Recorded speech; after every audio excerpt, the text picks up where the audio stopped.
In the winter of 2017, Micah Sobel was desperately searching for her 4 missing kids in Spring City, Utah. The last time that she had seen her children, they were in the care of their father, 34-year-old John Coltharp. But it had been a few months since Micah had seen or heard from anyone, and she had reason to believe that her kids might be in danger. John Coltharp was a very troubled person. He was a doomsday prepper whose conspiracy theories and religious visions just got more and more outlandish by the day, and Micah was desperate to find her kids before something bad happened. It would turn out that Micah's concerns were totally valid. John had gone even further off the rails, and he and a man named Samuel Schaefer had started their very own doomsday cult called the Knights of the Crystal Blade. But even Micah wouldn't have been able to predict the unbelievably depraved things that they had been up to. Hey everyone, welcome or welcome back. My name is Summer Sanchez, and on this channel we talk about crime cults and heinous history. So if that sounds interesting to you, please consider subscribing. Today we're talking about the Knights of the Crystal Blade cult, and this case is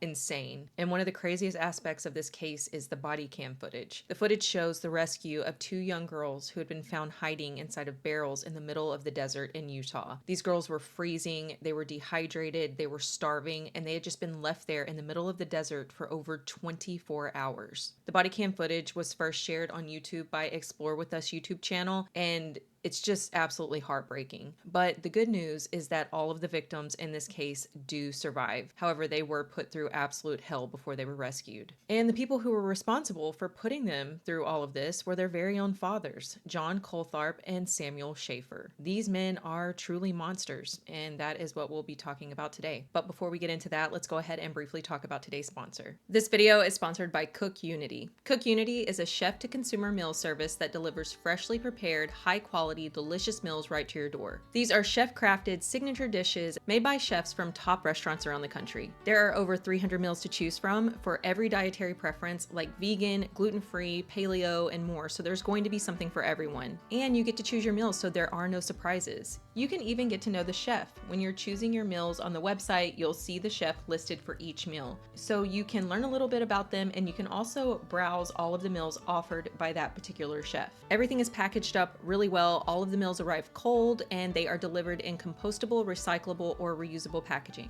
My favorite from this box was the fettuccine alfredo with rosemary chicken breast and Parmesan roasted broccoli. It tasted fresh, and the flavor was so good. Even the texture of the noodles and the broccoli was perfect. The chef behind this meal is David Adan. So I can go to David's profile and learn a little bit about him and browse through all of the other meals that David has created. And everyone in my house is a fan of Cook Unity meals. Even my husband, who is the pickiest eater I know, he complimented the food, so that is pretty high praise. I eat pretty much everything. I love almost all fruits and vegetables, but I'm the only one in my house that eats like that. So most of the time when I cook for my family, I'm having to cater more towards their taste because I just don't want to waste my time making something that the majority of us are not going to eat. And I love that Cook Unity offers meals that I can tailor to my specific taste, so I can select things that I like more vegetable heavy meals. There's no prep whatsoever, and I like the fact that you get the option to heat it up in the oven, or if you're really in a hurry, you can also just pop it in the microwave. I don't have to read a recipe, I don't have to go shopping for all the ingredients, dirty up my kitchen. Cook Unity makes it so easy to eat truly delicious, like restaurant quality meals without any of the hassle.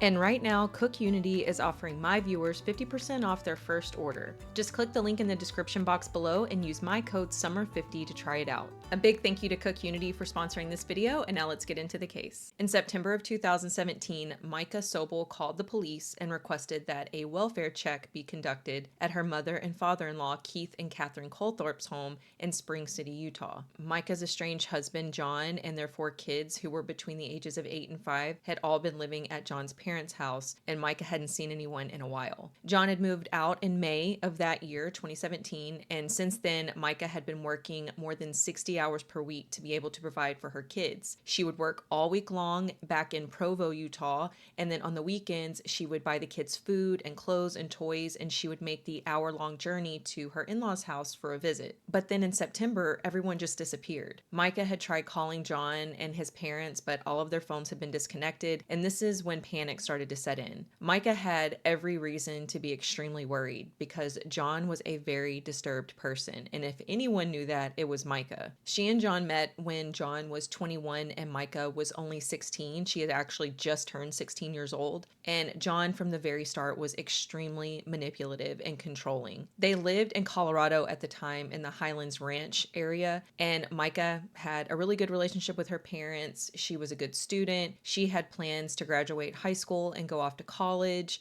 Like, she had a set plan for her life. Like, she had a vision of what she wanted it to be. But then unfortunately, she crossed paths with John Coltharp and her entire life took an insanely dramatic turn. By the time John met Micah, he had become fanatically religious. And over the course of the next several years, his beliefs would become extremely disturbing. Now, Micah had been going through a bit of a rough patch leading up to meeting John. Her self-confidence was really low at the time. She was going through a depression and she just felt kind of lost. She started taking an interest in religion. She thought that maybe she could find some answers. And as we know, people are at their most vulnerable when they're feeling lost, like Micah was. And John completely took advantage of the situation. So Micah and John met, they started dating, and the indoctrination began immediately. It started out small. John would talk to Micah about his beliefs. He was a Mormon, and so he would talk to her about the LDS belief system and their practices and stuff. And Micah really took to this right away. And she became very interested in learning more about the Mormon religion. She felt so much better. She felt happy for the first time in a long time.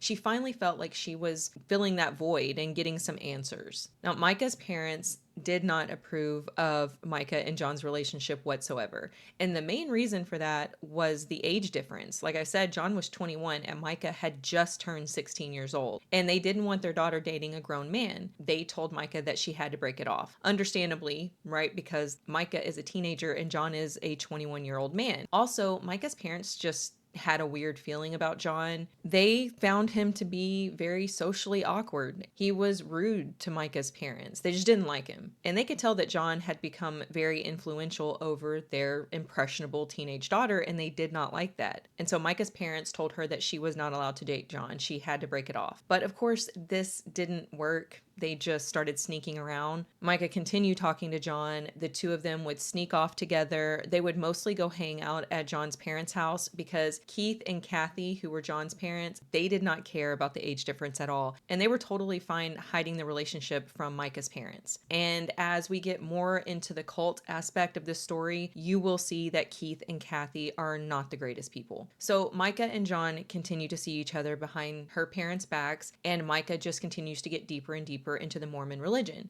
And over this time, John is becoming more and more fanatical. He's getting super into conspiracy theories. He's not really aligning his beliefs with the mainstream Mormon church anymore. He's becoming more of a fundamentalist Mormon, or FLDS. He also started speaking about his beliefs in a more threatening tone. Like, if you break this rule, if you don't do what I say, then you will burn in hell. This was just laying the foundation of what the cult goes on to be, but it gets so much worse. Micah did end up graduating high school just barely, but her dreams to go to college were taken away from her because John did not want her to go, and so she didn't. John was scared that his control over Micah would slip if she went to college and she was introduced to new people and new ideas. That would threaten his plan to keep her vulnerable and under his control. John even talked her out of getting her driver's license when she was 16. She actually did not get her driver's license until well into her 20s. Over time, Micah became brainwashed by all of John's new ideas and new beliefs, and when she turned 18, John baptized Micah himself. When I met John, I was going through a lot of stuff and very depressed and looking for answers, and I was taking like religion classes in high school and stuff, and you know, when he came home from his mission, it's like he had all the answers. Everywhere I went to, everyone was like, oh, well, this is what we believe, and he was like, no, this is answer, and like had proof and evidence, and it was answers for why the horrible things in my life were happening. And it was to the point where for the first time in a long time, I actually felt comforted and felt right and felt like things were going to be okay. And now she was of legal age. She was 18. So that meant that she and John no longer had to hide their relationship. And so they got married when she was only 19 years old. Micah's parents were extremely upset. They did not like John from the beginning, back when Micah first met him when she was 16, and that had only intensified, but they also didn't want to lose their daughter, and so they just tried their best to be as supportive as they could. And this was very hard for them to do because all John ever wanted to do was talk about religion and conspiracy theories, and Micah's parents were not interested in what he had to say. This was not what they were into, and they found a lot of John's beliefs to be offensive and disgusting. So in order for this relationship with Micah's parents to really work, they had to lay some ground rules. And so they told John and Micah that they were not allowed to talk about religion or politics. Those topics were just off the table. They knew that it would just start a fight, and so it was just best if no one discussed it. And this was kind of how things went for a while. But then one day, John broke the agreement. He and Micah showed up at Micah's parents' house. Micah is pregnant, and they are both dressed head to toe in black, and John is rambling on and on about all of this crazy stuff about the end of the world. He's talking about mercenaries, black helicopters, the coming apocalypse, and all of this was very alarming for Micah's parents to hear. And then John announced that he and Micah were going to be moving to Utah, and this terrified Micah's parents because now they wouldn't be able to keep an eye on what was going on in this relationship. They knew things were really bad. And at this point, Micah was just so in deep. She was so brainwashed. They couldn't get through to her, but they had hopes that eventually she would open her eyes to what was going on.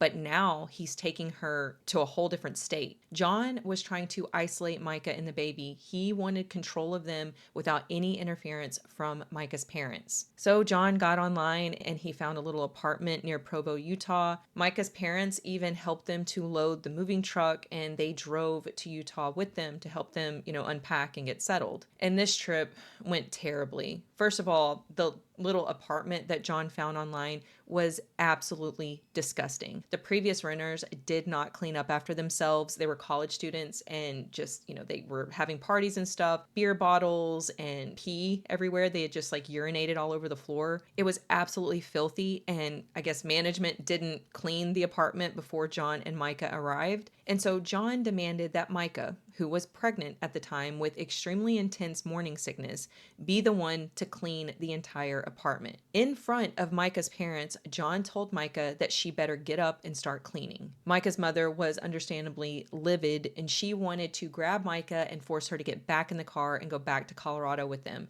And she begged Micah to come home, but her mind was made up. And so Micah's parents just had to drive back to Colorado and hope that their daughter was going to be okay. Over the next decade, Micah gave birth to a total of 4 kids, 2 girls and 2 boys. And I will not be sharing the names of any of the kids in this case. So John, as you can imagine, was an extremely controlling father. Everyone in that house was extremely restricted. They were not allowed to watch TV unless it was John approved. They were not allowed to play with other children, and this included their own cousins. They were not allowed to attend school either. He made Micah homeschool the kids against her wishes. That's not what she wanted to do. She wanted to put the kids in public school. John made all the decisions in the house, and so he forced Micah to homeschool the kids. And it came to a point where John wouldn't allow the kids to go in public at all. John had become completely obsessed with the apocalypse, and he became a doomsday prepper. He was one of those people that would spend thousands and thousands of dollars stockpiling food and weapons and supplies and stuff.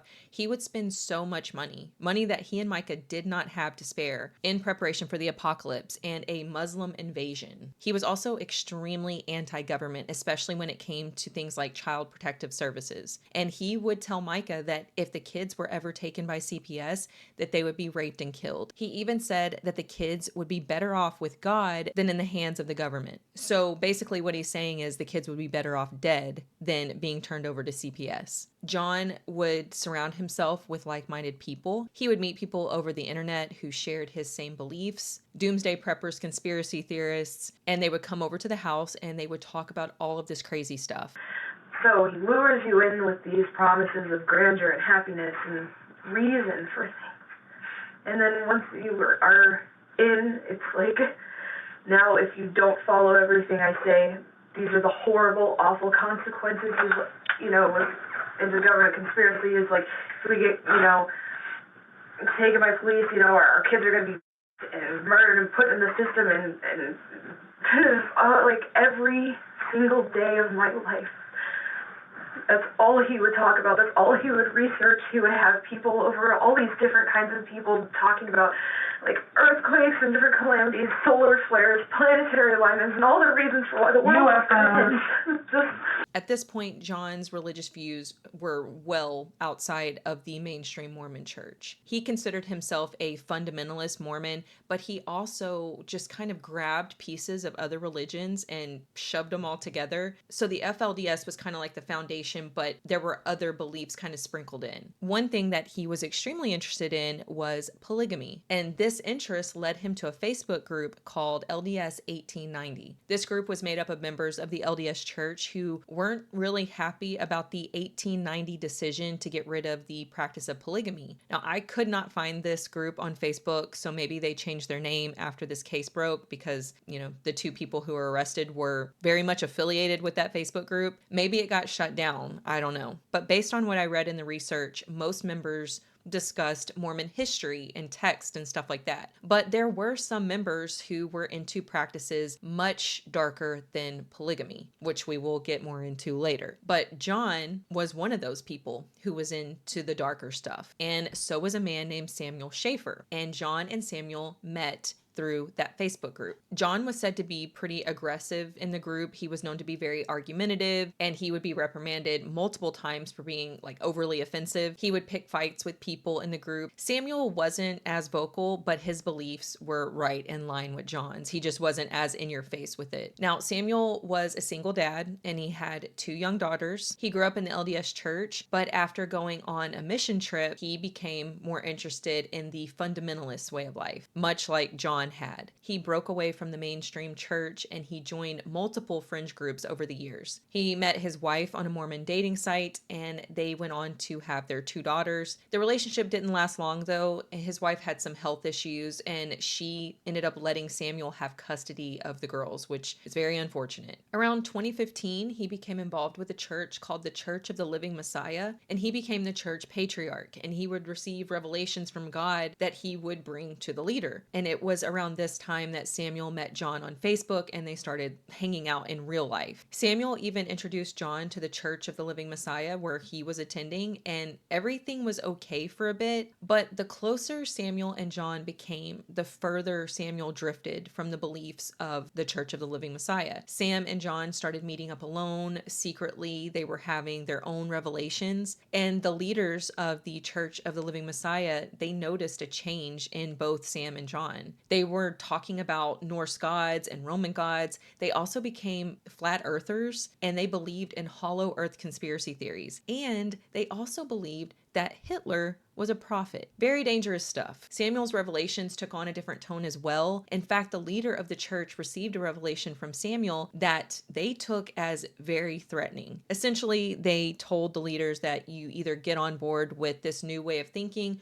or you will be cursed. And as you can imagine, the leaders did not like that. And so in August of 2017, Samuel and John were both kicked out of the church. But it didn't really matter to them because John and Samuel had been secretly forming their own group. This is the cult, and we will get more into that in just a minute. Now, this is 2017, but back in 2015, Micah had finally had enough of John's erratic, super controlling behavior, and she decided that she wanted out of the relationship. She told John that she wanted a divorce, and surprisingly, he didn't seem to freak out, at least not that I could tell from the research. They decided that they would separate, but they would both remain living in the apartment so they could, help each other out with the kids. At the time, they were living in this 2-story apartment in Provo, Utah. One of them took the top floor, the other one took the bottom floor. One of them worked days while the other worked nights, and so there was always someone there for the kids. And this kind of worked out for a while. Then in May of 2017, with no warning, John announced to Micah that he was fired from his job and he couldn't continue to pay his half of the rent,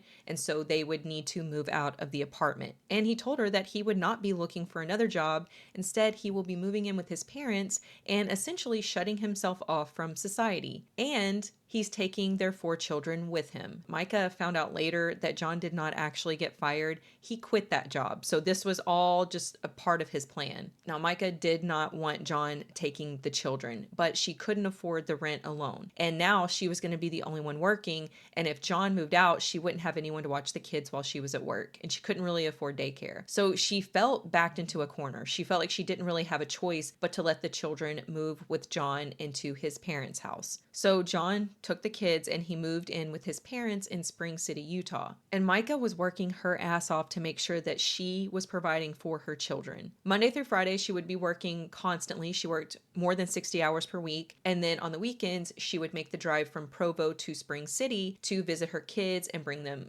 food and clothes and toys. And what was John doing? Well, he was not working or providing anything for his kids. He was too busy mooching off of his parents and continuing to form this cult with Sam. John and Sam became inseparable. They were spending all of their time together. They were having constant revelations from God. The name that they settled on for the cult was the Knights of the Crystal Blade. They used social media to recruit a few more members, which we will talk about later on. And now let's talk about John's parents. Keith and Kathy became members of their son's cult. John had convinced them that he had divine powers and he was having all of these visions and revelations and stuff, and they believed it all. They truly believed that their son was actually a divine being. And because John was the leader of this group, they started letting him call all of the shots around their house, including all of their financial decisions. Because what John actually wanted out of his parents was their money. He needed their money to fund his cult. He also told Keith and Kathy that they were no longer able to have any of their other children or grandchildren over. Again, he's cutting off contact and he's trying to isolate his parents because he knows that they will be easier to keep under his control. If his siblings found out what was happening, they would start talking to Keith and Kathy, and they would probably talk them out of some of the really, really bad financial decisions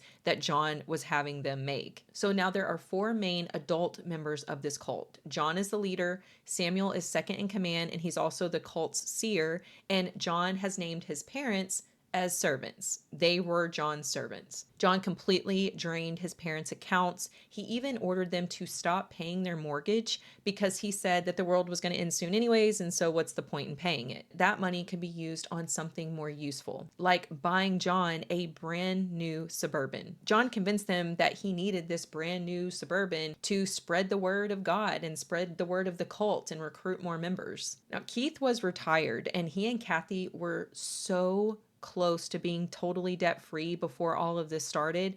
And then John came in and brainwashed them into financial ruin. Okay, so in addition to the 4 main adult members of the cult, there were also 6 children. You had John's 4 and Sam's 2. So that was a total of 4 girls and 2 boys ranging in age from 8 to 4 years old. So these were very young kids. And now we have to get into the really disturbing part of this cult. John and Sam believed that they had been put on this earth to normalize child marriage with no age limit. And you can probably guess where this is going. John and Sam betrothed their oldest daughters to each other. So John's 8-year-old daughter was betrothed to Sam, and Sam's 7-year-old daughter was betrothed to John. They conducted a little ceremony at Keith and Kathy's house in their backyard. And this is what I meant by Keith and Kathy not being the greatest people. Yes, they were brainwashed, but they are literally watching their son marry a 7-year-old girl. Keith and Kathy both claimed that John and Sam promised to them that they wouldn't consummate the marriage, which I feel so gross using that word because this is obviously abuse, and using a word like consummate makes it sound voluntary, but these are just the words that they used in the cult. So as far as Keith and Kathy knew, according to them, if you believe what they say, which I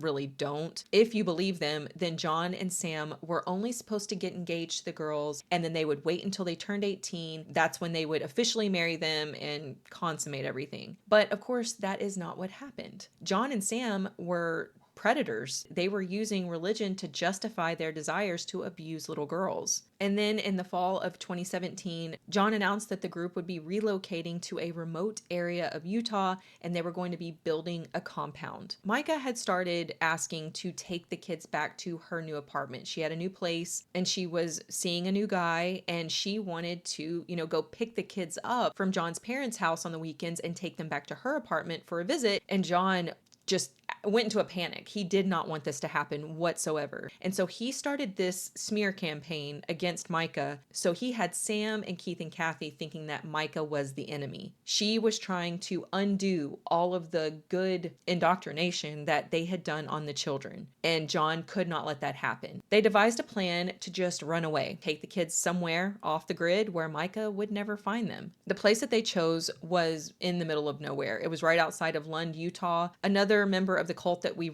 really don't know much about. They weren't like super involved, but they helped them to secure this plot of land. So they get the property in the middle of nowhere and they place 2 giant shipping containers and this old rundown trailer on the property. And they create what looks like a little compound, but it was absolutely not adequate for anyone, especially children, to be living in. There was no electricity, there was no running water. It was the fall, so the temperatures get pretty low in the desert at night, so it would be absolutely freezing in those containers, and there was no heat. It was so cold and so dark out there that they resorted to putting pull-ups on the kids so they wouldn't have to get up and go outside in the middle of the night. And the compound was absolutely filthy. There was just dirt all over everything. There were rodents running around and bugs. They had boxes and just junk everywhere. So the 2 boys, who were about 6 and 7 years old, they were kept away from the girls because Sam and John viewed them as competition. They did not want the boys mixing with the girls because they were worried that the boys would try to court the girls. And,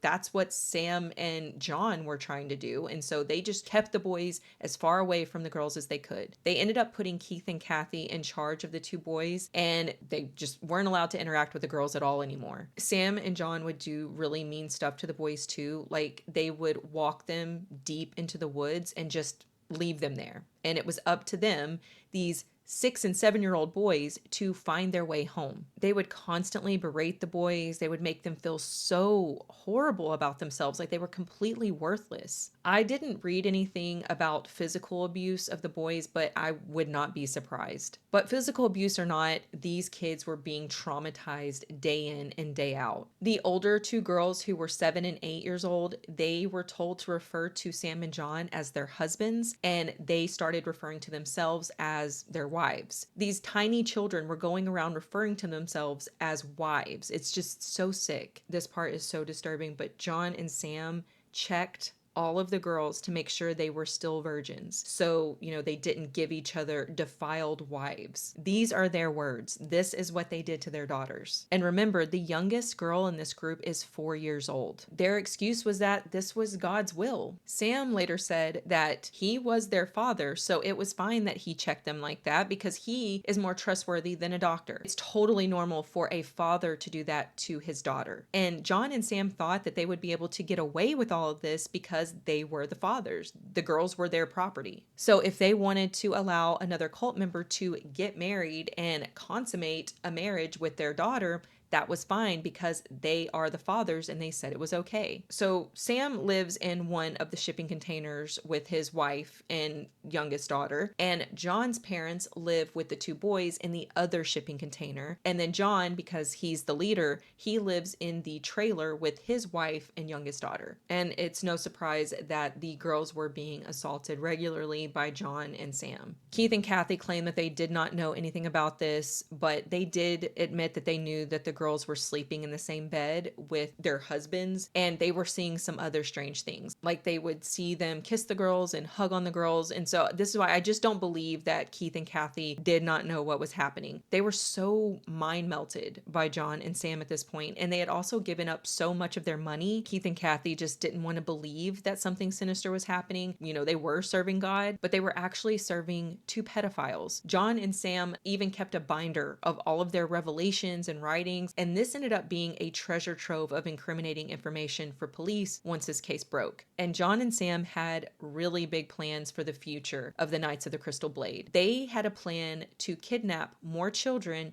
and bring them to their compound to be indoctrinated and then married between the 2 men and any other cult member that happened to join. And they also had a murder plot to get rid of John and Sam's adult wives. The plan was to use the children to lure Micah and Sam's ex into the woods, and they would be murdered by John and Sam. So this was a very, very dangerous situation. And there is zero doubt in my mind that someone would have ended up dead if Micah wouldn't have made that phone call to police for a welfare check in September of 2017. So Micah, at this point, she has not heard from John or Sam or her in-laws. She hasn't spoken to or seen any of her children, and she's getting very concerned. She has no clue that John has taken them out to the desert and is now living on a compound. They had disconnected their phones. They weren't at their house. She had gone over to the house repeatedly. No one was there. And so she made that call in September of 2017 for the welfare check. And so police go out to Keith and Kathy's house and no one's there. But Micah knew that her sister-in-law, Heather, who is John's sister, that she would be willing to help out. Heather had a spare key to the house. And so she comes over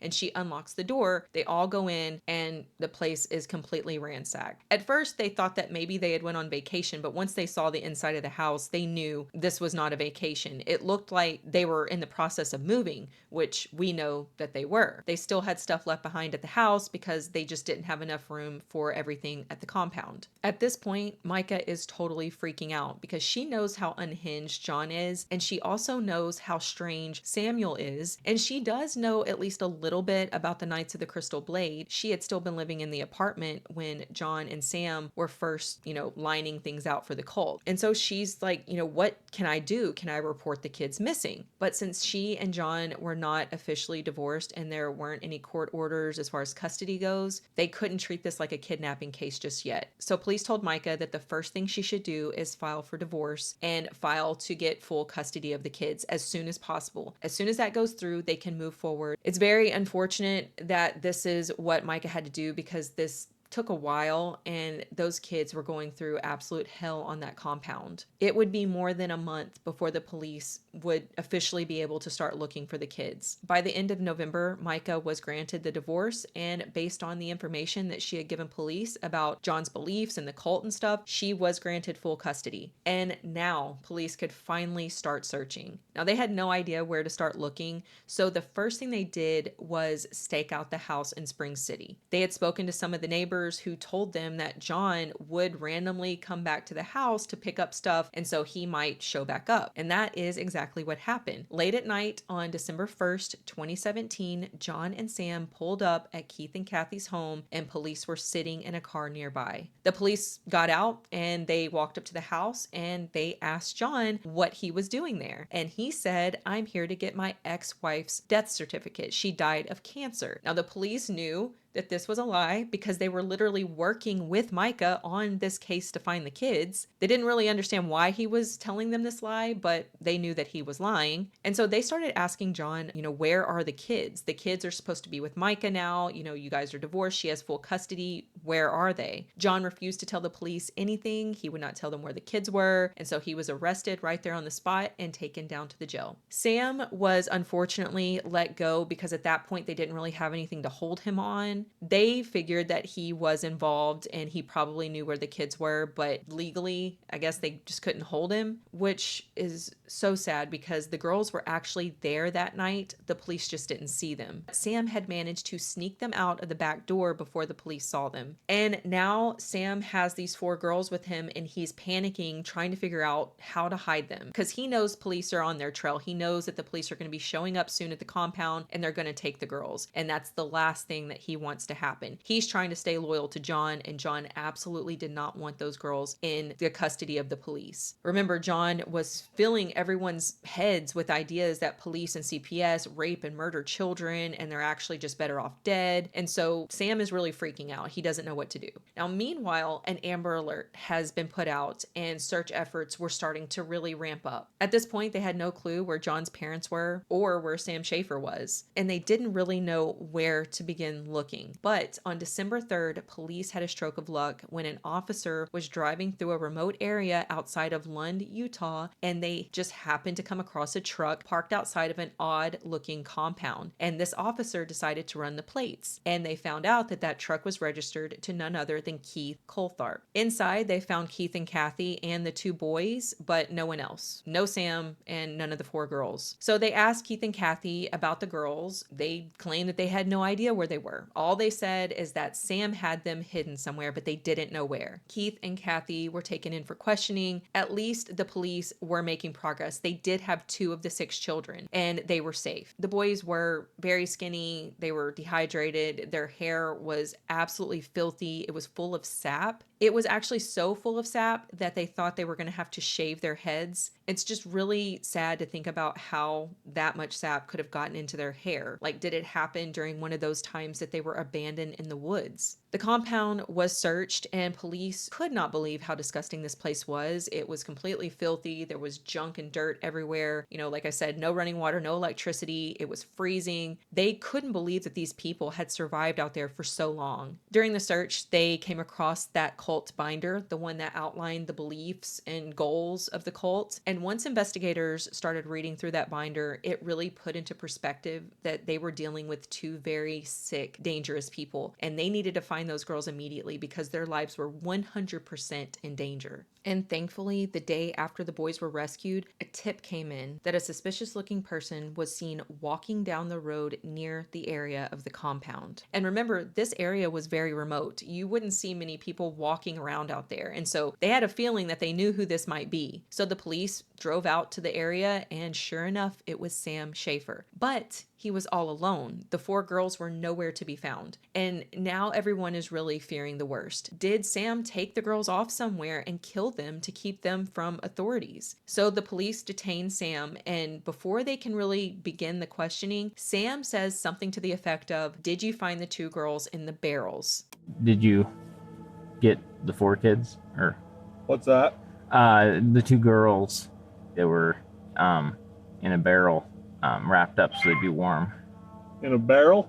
In his panic, this man had stuffed 2 of the girls inside of 50-gallon water barrels and left them in the middle of the desert in sub-freezing temperatures with no food, no water, and with a loaded gun next to them for more than 24 hours. And this part should really put into perspective just how terrified these girls were and how brainwashed they were, because Sam had told them, do not move, don't make a sound, and they did exactly as they were told. For over 24 hours, they laid there, even though it meant they were starving, even though it meant they were dehydrated. And I'm assuming they were just relieving themselves right there in the barrel as well, in sub-freezing temperatures. They knew they better listen. Hey, so is this by the North Connex boxes? That junkyard, yeah. Back in the junkyard. It's the back of the left of the junkyard. I doubt they're still in there. I just was scared. How far back? Maybe, I'm a bad estimator distance, maybe 40 yards or something. The police immediately dispatched people out to the site where Sam said the barrels would be, and the entire rescue was caught on body cam. It's absolutely heartbreaking to watch, just hearing those little innocent voices. The officers find the little girls. One of the girls came out immediately, but the other was too scared to come out. She was really afraid to leave the barrel because she was told to stay there. Who's gone? Where's your sister? What's her name? You're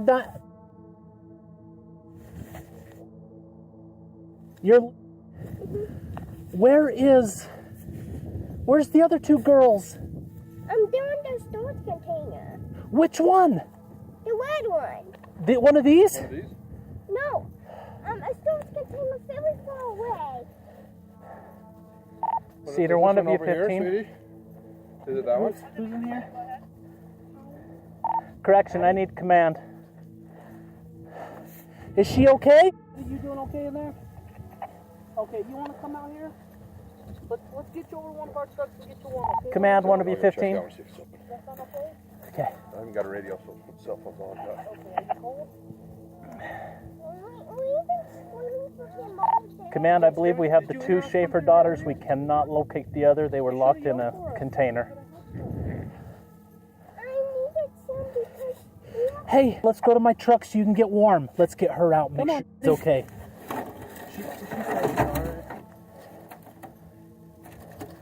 And while the officers are trying to get the other girl to come out of the barrel, you can hear the older girl say that she doesn't have any pants on and that Sam wouldn't want the officers looking at her. Don't touch that. Don't touch that. I don't have John doesn't want you to proceed or want to be a 15 or command? Let's start medical this way, please. I don't have sounds on. I don't have sounds on. Cover up with your blankie. Let's go to my truck. Sam's justification for leaving 2 little girls in a barrel overnight in freezing weather was that he had put them in there to keep them warm while he figured out what to do next. So now they have 2 of the girls, but they still don't know where the other 2 are. Could you tell us where the other 2 girls are? They're about to far away from us. Really far away? Did you go in a car? Are you okay, sweetie? She's freezing. She's freezing. When the doors open, then I get cold. No. No, you just walked? They're close. Are you okay? Are you okay? Are you starving? No. You're not hungry, but you're hungry? I'm hungry, but I'm not starving, but I am hungry. Okay, we're trying to round you up some food. Do you still have water left? Okay, just keep sipping on that water. And Sam would not talk. Well, he was talking, but he wasn't really telling them any information about where the girls were. And that was the most pressing issue right now. The officers kept asking him, kind of begging him to tell them where the other 2 girls are. But all he would say is that they were somewhere safe and they were indoors. Of course, no one believed that these girls were safe. This man had stuffed 2 babies in a barrel, and so his credibility was just out the window. The police were literally racing against the clock because if the other 2 girls were left in the cold like the first 2, then police knew that they would not last much longer. They were going to freeze to death. We got the ambulance coming out right now. Yeah. These 2 girls are froze half to death. We gave them some water. We're just here to make sure, and we're going to make sure these girls are healthy. Okay, good. Right here on scene. We got an ambulance on its way out. Right Okay, now. good. We're looking through all these Connex boxes here for the other 2 girls because it is freezing out here. Yeah, no, they're not here. They're under a blanket in a trailer. But in a trailer that hasn't got any heat, yeah, Sam's going to be cold. Yeah. I do want them to get out of there. Okay. Is that something you're willing to take us to so we can get them out of there? I've heard some. Oh, don't get me wrong. John told me never to say this to a cop, but I've heard some horror stories about CPS and stuff. I just wanted to go basically in a car straight to her mother. He remained loyal to John for a long time that night, saying that he was respecting John's wishes to keep the girls from being found by police. And it took a lot of talking, but finally, once the police guaranteed Sam that John's kids would go directly into Micah's custody, they would not be put in the custody of the state, he finally revealed where the other 2 girls were. So that's, like I said, our intention is the welfare of the children, to make sure that everything's safe and that they go with their parents. We don't intend on taking kids. That's not our position unless it's a really bad household. We're just looking to make sure these kids are okay. Yeah, I was so scared when I was running back. I figured they'd been found, but because I thought there was guys in the junkyard last night. I guess I was wrong about that. But. No, nobody's in the junkyard. We did come out here earlier today. But they didn't. But we checked all the boxes. They didn't get out or anything. They didn't. They heard us, and they said they were told to stay quiet, so they stayed quiet, and so they did what they were asked to do. Yeah. I feel terrible about that. I don't want that to be in the charges or something. I was so scared. Yeah. What I was gonna say is, basically, I'd want them to go straight back to Micah, and then I'd agree with him. And I don't. That's their mother. Their mother. And I believe she's on her way down here. Oh, I'm sure she is. So she's probably right around the corner ready to shoot us. I've been out here all day, so I couldn't tell you that, but I believe she's on her way down here. So is the other 2 children, are they close by here then? Yeah. They are close by here? Decently close. You walked to it. Yeah, we walked to it last night. I had to carry my daughter. We were in a bad way last night too. And it was freezing last night. And the wind was blowing 100 miles an hour. My friend said I could always come over anytime I wanted, so I knew I had an open invitation, but he wasn't there, so we couldn't get in the main house. So we went into his trailer, his side trailer or whatever, and I was hoping there was food in there, and there wasn't. It was like stale ramen. And so we're all really hungry. I got them water, but they're hungry, and they're under a blanket. So where are they at? Will you give them straight to Micah? That's the plan. Okay. Is there a way to get a guarantee? You want me to get a detective back here to talk to you? If that's possible. Hang on just a second. They were in an old abandoned mobile home not far from where they had found the first 2 girls. They were found huddled under a blanket in a freezing cold, dark, rat-infested trailer with no heat, no food, no water, and they were told to just stay there and don't move. But thankfully, all 6 kids had been found and they were all still alive. They were dirty and dehydrated, and one of the young girls did have to be taken to a children's hospital for treatment, but they were alive and they were going to make a full recovery. This story could have ended so differently if Micah hadn't reported the kids missing when she did, and if that tip hadn't have come in that day that led police to Sam. There is no doubt in my mind that those kids wouldn't have survived much longer. They would have died. So Sam was taken into custody, and Keith and Kathy were also down at the station. They were also being questioned. Everyone was being questioned separately. John was also still down there at the jailhouse, but he still was not cooperating. I think he thought that the others in the group wouldn't cooperate either because of everything that he had taught them about how evil the authorities are. But thankfully, that's not how it went down. All of the others did start to open up and, give them some insight into what had happened over the last few months. Keith and Kathy told the investigators about the cult and how John was their prophet and how he had financially ruined them, essentially. He got a commitment from us before we left that we were going to support him and support this whole thing with regard to the United So by support him, what does that mean to you? He was in charge. We had to vote to allow him to be in charge. But financially, who was paying for it all? Me. You He were? took all the money. He had you make a commitment to support him financially and support his cause? Yeah. By doing that, did you close your bank accounts and stuff too, or? No, in fact, I left all the credit open that I had. In fact, I was almost debt free. It's really upsetting about all this whole thing. But so what he did is he had me stop making mortgage payments and stop paying the bills and run all my credit cards all the way up. He bought a Chevy Suburban from that place in Cedar City, Black, Bradshaw. Yeah, and it's a 2016 Suburban. So what was his reasoning for needing that vehicle? Do missionary work, proselyting. They claimed that they didn't know for sure that any abuse of the girls was going on, but they had seen some weird things like the occasional kiss here and there. And the fact that the girls were sleeping in the same bed with the men felt a little weird to them. They did at least admit that. You're a grandfather. These are your grandkids, right? As a man, is any of that inappropriate? For what was going on, is that inappropriate? I know you have a religious belief, but let's set that aside for 1 second and think as a grandpa and knowing that your granddaughter is in a tent with Sam, who you already don't trust. Do you think anything ever happened that was inappropriate? I had no reason to mistrust him at the time. Well, now that you look back. Now that I look back, I mean, the whole thing is just really... Were they ever more touchy-feely than a normal situation? I mean, yeah, she's promised to him in the future, but in the interim now, was there any cuddling, kissing, touching, sitting on his lap, anything? Yeah, there was that kind of stuff around the campfires. He'd be sitting in his lap or sitting in the chair. Acting like they were already husband and wife? Even though, to a degree, you could say that, yeah. Well, so when I refer to inappropriate, that's what I'm talking about. I'm not saying you watched them have sex or that you knew they were having sex. I want to know from your point of view as a grandpa, as a male, and that being your granddaughter, did you ever see something that just didn't sit right? Yeah, I guess I did see it. Did they kiss? I saw Sam all the time.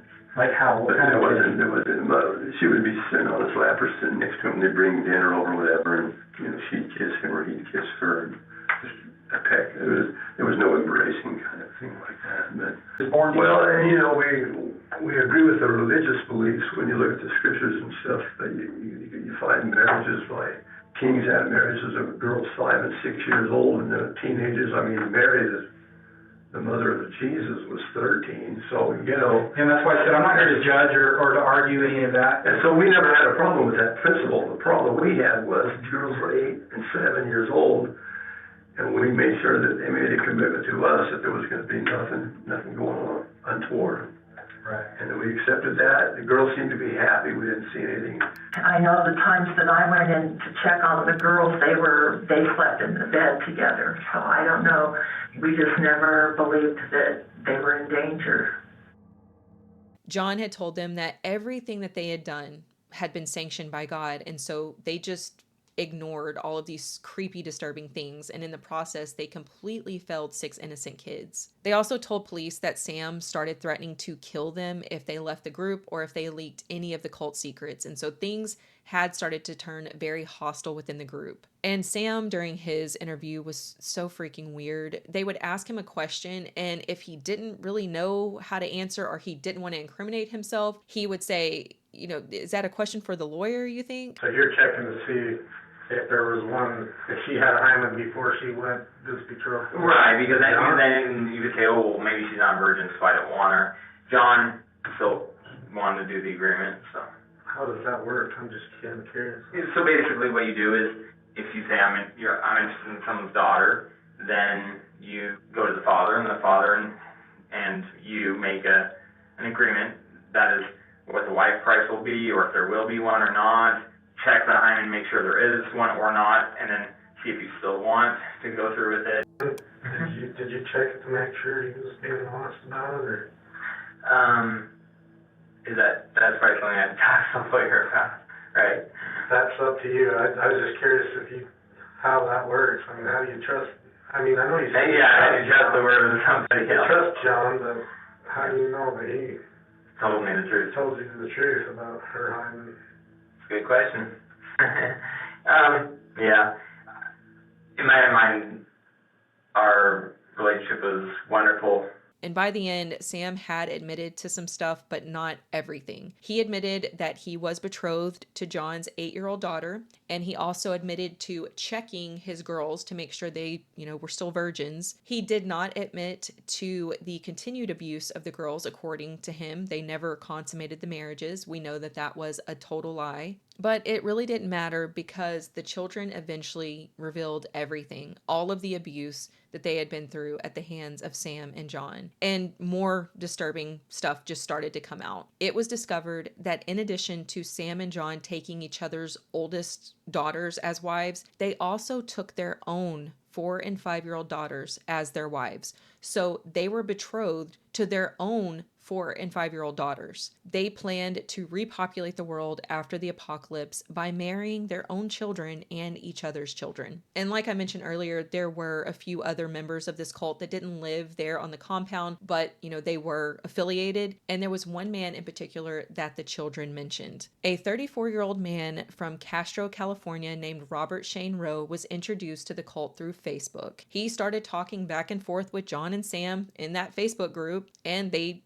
realized that they had a lot in common, and Robert Rowe seemed to be pretty interested in the idea of marrying children. And so he was invited to fly out from California to Utah to meet them in person with the promise of receiving his very own child bride. John offered up his youngest daughter to Robert Rowe, his 5-year-old daughter. Robert ended up staying for a few days, and during that time, John revealed he was supposed to be their 3rd member. And the child who was betrothed to Robert later revealed the details of the experience that she had had with him. According to the child, she was taken to a hotel room, and over the course of 2 days, Robert assaulted her. Well, late this afternoon, San Pete County filed criminal charges against a previously unknown member of the Doomsday cult Knights of the Crystal Blade, accused of sexually abusing a young girl through a child marriage. Central Utah Specialist Sam Pedron has the exclusive details now.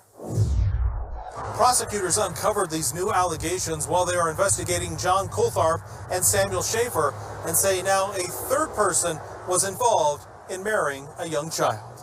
So like 2 of the other individuals that were involved with the Knights of the Crystal Blade, he has committed sexual acts upon children under the auspices of marriage. Those marriages involved the young daughters of John Coulthard and Samuel Schaefer, who took the girls to this remote area of Iron County last fall. The girls were rescued after an Amber Alert in early December.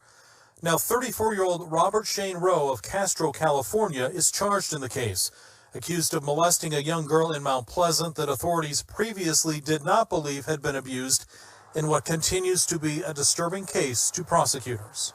He was not a leader as Sam Schaefer and John Coulthard were. He was a follower.